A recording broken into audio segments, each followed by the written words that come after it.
Kalau tidak boleh dilaporkan ke KY, putusan dari Eman Sulaiman tidak boleh ke Mahkamah Agung, terus kemana saya lapor? Ke Tuhan. Terus saya lapor kemana? Ke Aiman. Terus ke Tony. Kemana? Kasih saya jawab. Kalau tidak boleh saya laporkan putusan Eman Sulaiman ini ke KY, Komisi Yudisial, tidak boleh ke Badan Pengawas Mahkamah Agung, terus kemana saya melapor? Tolong jawab. Ke Tuhan. Ya, jawab dong. Singkat saja, Pak. Harus ada solusinya. Kemana saya lapor? Ya, silakan, itu terserah Bung Rasman mau melaporkan ke KY, ke Mahkamah Agung. Saya hanya tadi menyampaikan bahwa kewenangan baik KY maupun Mahkamah Agung, Bawas Mahkamah Agung. Saya sudah baca kewenangan itu ada, kan sudah saya bilang ya, tadi. semua itu tentang tindakan hakim itu, bukan putusannya. Ya Allah, kau nggak baca nih dari bab 4 ini. Ini saya kasih sama kau.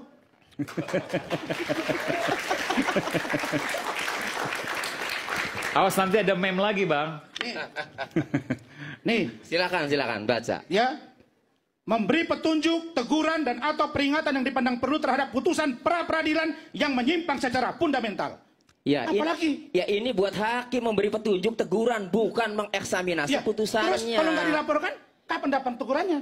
Ya silakan, makanya ya sudah, ini akan dilihat. Sekarang materinya ya, saya nggak mau jawab lagi. Bagaimana?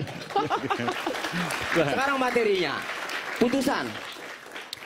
Tidak benar kalau Hakim Eman Sulaiman itu memutus melampaui kewenangannya atau ultra petita. Yang dikabulkan kan jelas, mengabulkan seluruhnya. Arti mengabulkan seluruhnya itu berarti petitum, tuntutan ya, yang dimohon oleh pemohon itu dikabulkan semua. Termasuk nomor 5 itu ada dalam petitum pemohon.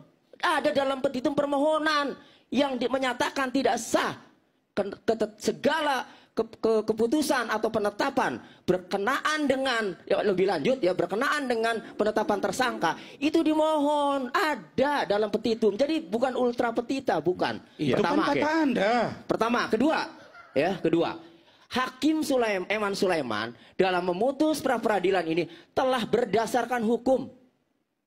Saya sampaikan nih berulang-ulang. Dasar penyidik menetapkan tersangka Peggy Setiawan.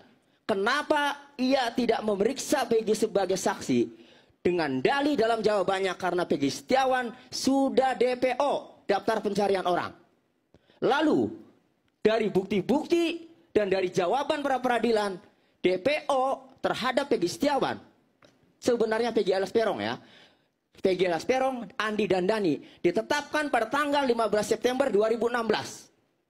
Lalu kalau ditetapkan tanggal 15 September 2016, maka saat itu masih berlaku Peraturan Kapolri nomor 14 tahun 2012 tentang manajemen penyidikan tindak pidana. Di dalam pasal 31 jelas berbunyi tersangka yang telah dipanggil guna pemeriksaan penyidikan perkara lebih dari 3 kali, keberadaannya tidak jelas, tidak diketahui, maka dimuat dalam daftar pencarian orang dan dibuat surat pencarian orang. Artinya, untuk dapat menetapkan seorang menjadi DPO, maka harus ada 2 unsur yang dipenuhi. 1, seseorang harus sudah tersangka.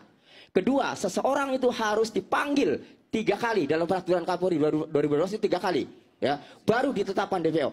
Faktanya dalam pra-peradilan, penyidik Polda Jawa Barat tidak mampu ya, menunjukkan atau membuktikan bahwa Peggy Setiawan ini telah ditetapkan tersangka sebelum 15 September 2016.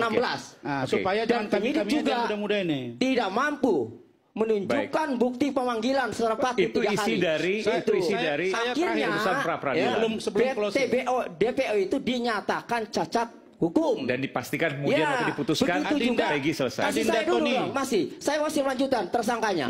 Kemudian penetapan tersangka ya bertentangan dengan putusan Mahkamah Konstitusi nomor 21 tahun 2014. Dalam pertimbangan hukumnya halaman 98 dikatakan bahwa untuk dapat menetapkan tersangka seseorang selain harus memiliki 2 alat bukti yang termuat dalam pasal 18 KUHP, juga harus diperiksa dulu calon tersangkanya. Lagi-lagi penyidik tidak mampu membuktikan pemeriksaan Peggy Setiawan sebagai saksi atau calon tersangka, sehingga penetapan tersangka itu tidak sah dan akhirnya putusan dibatalkan. Saya akan kembali saat lagi, tetap bersama kami.